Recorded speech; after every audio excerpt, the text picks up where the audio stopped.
ሕፃናት ሰምታችሁ ይሆናል። በረት ላይ የተወለደ ሕፃን ግን አይታችሁም ሰምታችሁም አታውቁም። በረት ላይ የተወለደ የዓለም መድኃኒት ክርስቶስ ብቻ ነው። ኦርቶዶክሳውያን እሱ ብቻ ነው። ይህ ፍቅር ያስደንቃል። አምላክ ሰው ሆነ፣ ሰው አምላክ ሆነ ብለን ስንዘምር ቀለለብን። እግዚአብሔር ሰው ሆነ የሚለው ግን በጣም ያስደንቃል። የእግዚአብሔር ልጅ የሰው ልጅ ተብሎ ተጠራ ሲባል እንዴት ፍቅሩ ያስደንቃል መሰላችሁ!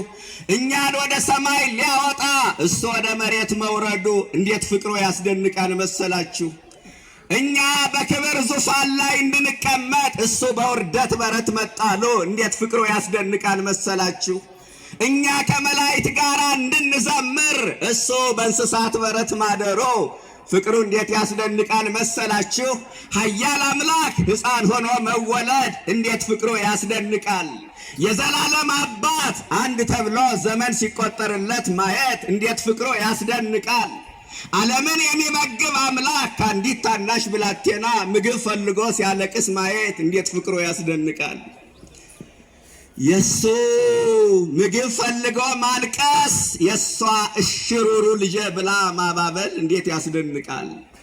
የሱ መወለድ፣ የሷ መውለድ እንዴት ያስደንቃል!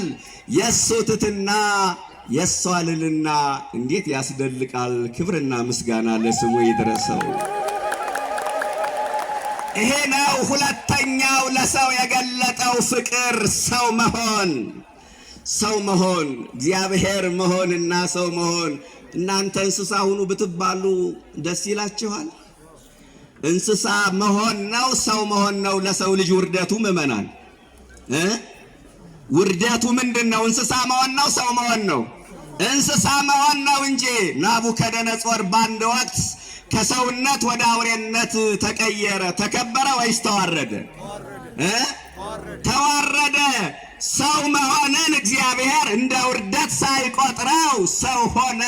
ይሄ ነው ፍቅሩ ሁለተኛው።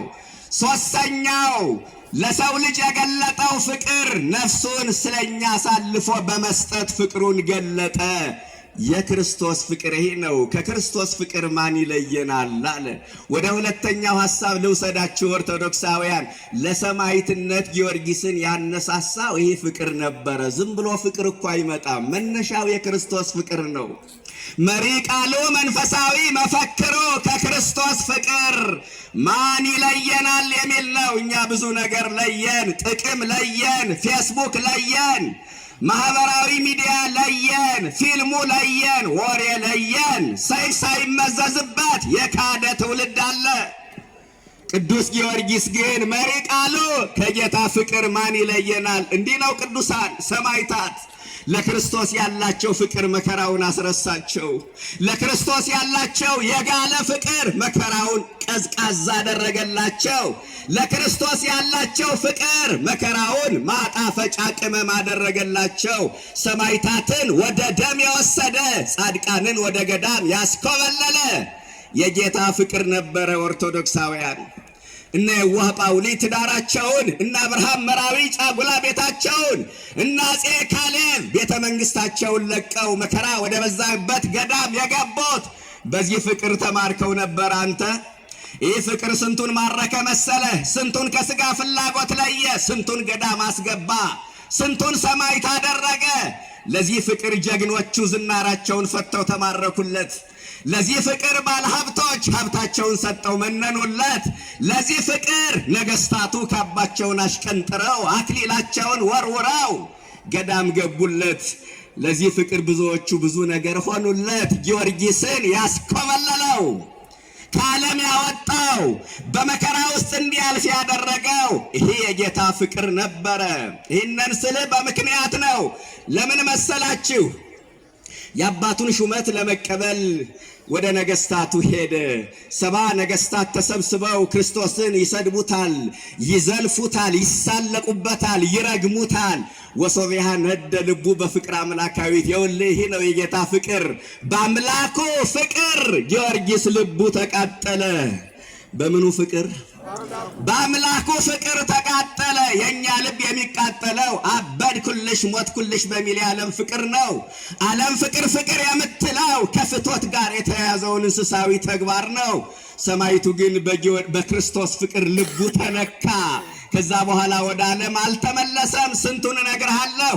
የተቀበለው የመከራ አይነት ብዙ ነው። በዚህ ክፍለ ጊዜ ዘርዝሬ ማልጨርሰውን የመከራ አይነት ተቀበለ። ከጌታ ፍቅር ላለመለየት ከክርስቶስ ፍቅር ማን ይለየናል?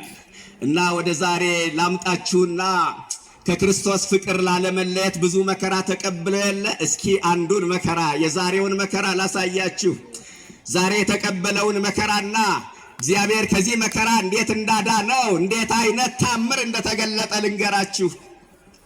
ቅዱስ ጊዮርጊስ አሁን መዘምራን እንደሰማነው ሐረድዎ ወገመድዎ ወዘረው ስጋሁ ከመሐመድ እንደ ሽንኩርት ጊዮርጊስን ከተፉት። አየ ከክርስቶስ ፍቅር ላለመለየት የተከፈለ ዋጋ እንደ ሽንኩርት ከተፉት። በዚህ ብቻ አላበቃም። በመንኮራኩር ሰማይቱን ፈጩት። በምን ፈጩት? በመንኮራኩር ፈጩት። ከዛ በኋላ